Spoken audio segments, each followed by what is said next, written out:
அண்ணனை எப்படி சொல்றதுன்னே தெரியல.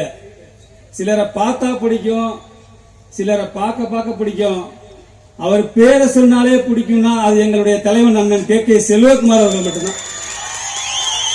என்னடான்னு பார்த்தா பச்சை குழந்தை முதல் பாரத பிரதமர் வரை பிடித்த தெரிந்த முதல் முத்தரையர் சங்க தலைவர் அண்ணன் கே செல்வகுமார் அவர்கள் மட்டும்தான்.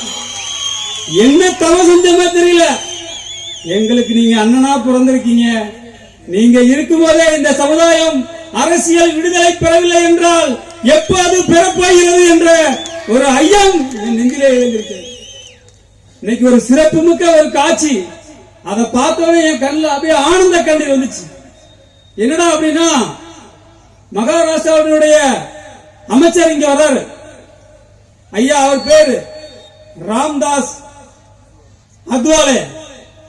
அந்த ஐயா சமூக நீதி மற்றும் அதிகார அளித்தலுடைய அமைச்சர் இந்தியாவுக்கு. அவருடைய சைலண்ட் வச்ச கார்ல நம்மளுடைய தலைவரை முன்னாடி உட்கார வச்சு அழகு பார்த்தார் அந்த ஐயா. எப்படி தேர் வருவதற்கு முன்பே தேர் முன்னேற்றம் பார்ப்பதோ அதுபோல அமைச்சராவதற்கு முன்பே இன்று அமைச்சராக அண்ணன் தேர் வெள்ளேற்றம் பார்த்து விட்டோம். கண்டிப்பாக இந்தியாவுக்கு அமைச்சராக எங்களுடைய வாழும் பேரரசர் வரப்போகிறார். ஐயா ராம்தாஸ், அந்த ஐயாவுக்கு கோடான கோடி நன்றியை தான் சொல்லணும். பகவத் பத் பத் சுக்ரியான்னு தான் சொல்லணும். அவருக்கு இந்த சமுதாயம் உங்களுக்கு மிக்க நன்றி கடன்பட்டிருக்கியா. என் சாதிக்காரன் ஓட்டெல்லாம் வாங்கிட்டு எங்களெல்லாம் ஓட்டாண்டியா வச்சிருக்கான். அவனுக்கு கூட இந்த ஆசை வரல.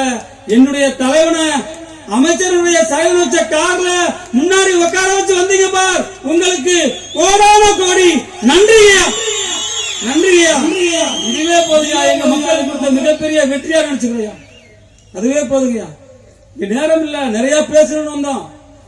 கரூர் பாராளுமன்ற தொகுதி இந்த கிராமத்தில் சொல்லுவாங்கல்ல, வேண்டாமருக்கு பிள்ளையை பத்தி விட்டு காண்டாமருகன் பேர் வச்ச மாதிரி கரூர் பாராளுமன்ற தொகுதிக்கு பேர் வச்சிருக்கான். கரூர்ல 3 தொகுதி தான். மீதி திண்டுக்கல்ல ஒரு தொகுதி, திருச்சியில ஒரு தொகுதி, புதுக்கோட்டையில ஒரு தொகுதி. என்னடா இது கொடுமை. ஏன் கரூர்ல 4 தொகுதி இருக்குல்ல.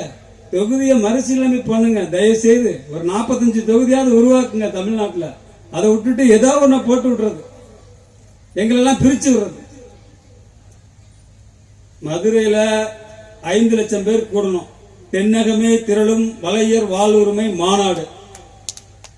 சென்னையில 10 லட்சம் பேர் கூட போறோம். சிங்கத்தின் அடுத்த வேட்டை, கேகேஎஸின் அடுத்த பாய்ச்சல்.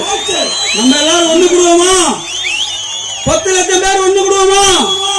கேட்கல சத்தமா? ஒண்ணு கூடுவோமா? கண்டிப்பா 10 லட்சம் பேர் சென்னையிலே கூடுவோம். சிங்கத்தின் அடுத்த